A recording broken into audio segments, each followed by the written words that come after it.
Before the dunes, this land carried rivers wide enough to divide kingdoms. The Green Sahara stretched farther than memory. Forests stood where only sand would remain. Great lakes fed cities whose names the world would one day forget. 3 rivers crossed this world, carrying grain, copper, medicine, knowledge and people between civilizations that believed their abundance would never end. We called it eternal because no living person remembered its beginning. And because of that, almost no one imagined it could have an end. Green taught that civilization must preserve life. In UI, water moved through gardens, healing houses and fields cultivated across generations. They preserved seeds from distant lands, medicines whose origins had been forgotten, and knowledge of how to keep fragile things alive. Their greatest teachers said that water belonged first to the living. But prosperity created its own form of power. Those who controlled the gates began deciding where rivers could flow, which fields would remain green, and who would wait downstream. But even life can become property when gates decide who may drink. Orange taught that civilization must overcome limitation. In Aṣírà, iron became bridges, plows, pumps, aqueducts and machines that could move what human hands alone could not. The people of Orange believed that every obstacle contained a solution waiting to be built. They forged fed cities, roads crossed mountains, machines lifted water into places where rain could not reach. But every furnace required fuel. Forests that had stood for centuries disappeared within generations. And the tools created to overcome nature slowly became tools for overcoming one another.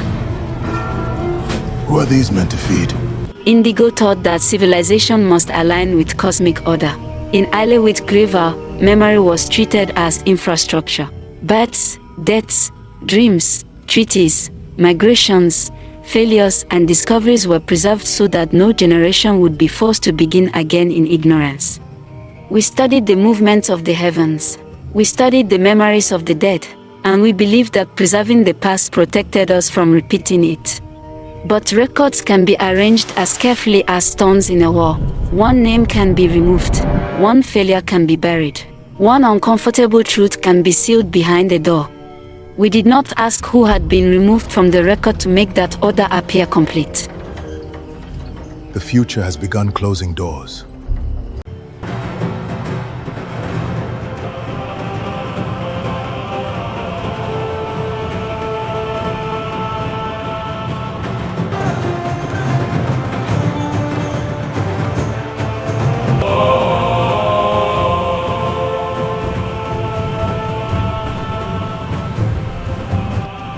Aṣírà will endure forever.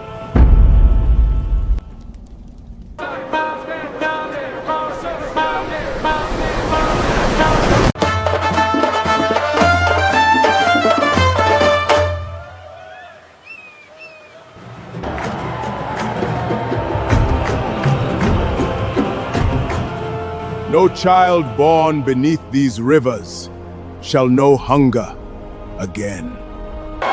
We believed him. Perhaps he believed himself. The granaries were full. The ceremonial canals still flowed.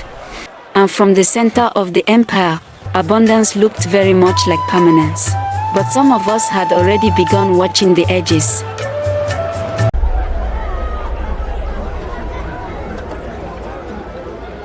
Restore it before moonrise. Show no one. A dangerous promise. Children have long memories. So do rivers.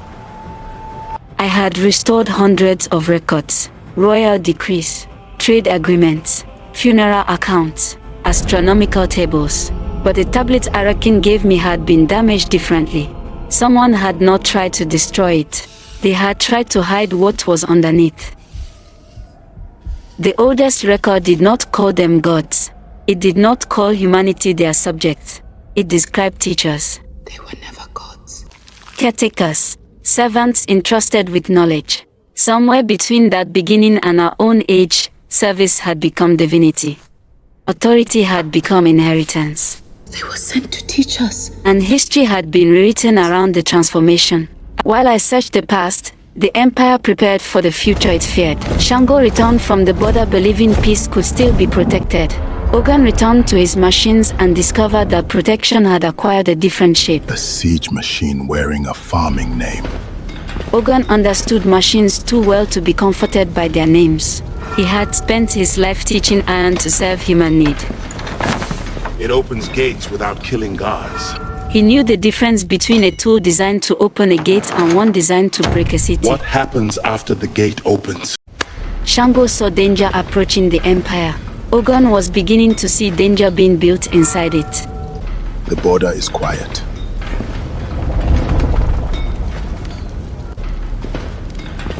Finish the grain engines. I will control how it is used.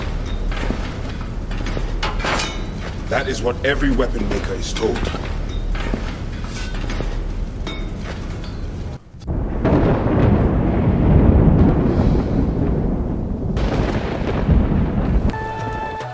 Ocean followed the river. She measured exposed stone, dying reeds, and watermarks that should still have been submerged. The drought was real, but drought alone could not explain what she found. Water was still moving. It was simply moving somewhere else. The current has been turned north. This water is being pulled. At the edge of the great inland A sea, shore cannot feed the dead. Umoja watched the shoreline retreat. Fishing villages found their boats resting on mud. Wetlands became fields of cracked Remember earth. where the water was. And children learned the shape of a coast that no longer existed. She asked them to remember because she understood what disappearing water could take Will with the it. water come back? First the shoreline, then the people, Not to the same shore. then the memory that Ida had ever been there. Wherever the children carry the steeds. Oya found the consequences farther inland. Communities waited beside broken pumps and empty collection jars while petitions traveled toward officials who still had water. She had spent years believing institutions could be forced to listen. The dust camps taught her something else. We stop asking permission. Kanda had no palace. The gods eat while the earth dies. No sacred office. She had an empty bowl, and thousands of people beginning to understand why it was empty. The sentence moved faster than any royal decree. Why is their water clean? Our thirst is part of their plan. From worker to farmer, from camp to market, from one empty bowl to another.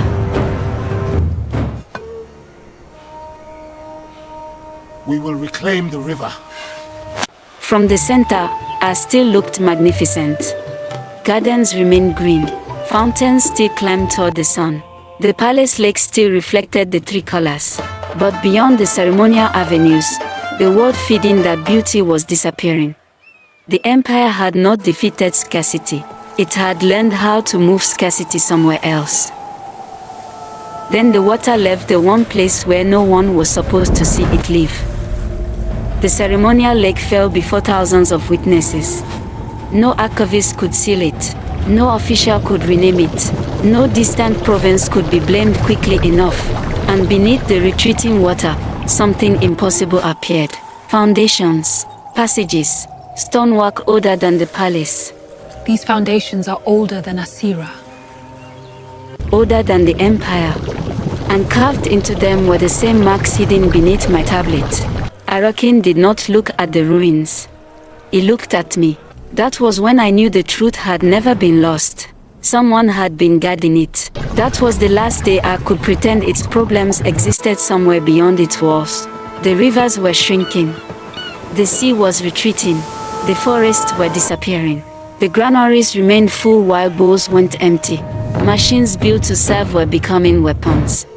And beneath the capital itself lay evidence that the story holding the empire together had been constructed over something older.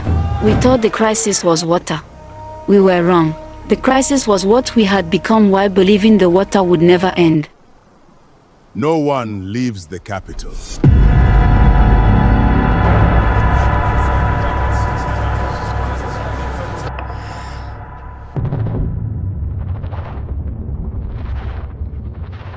How did a world this green become this?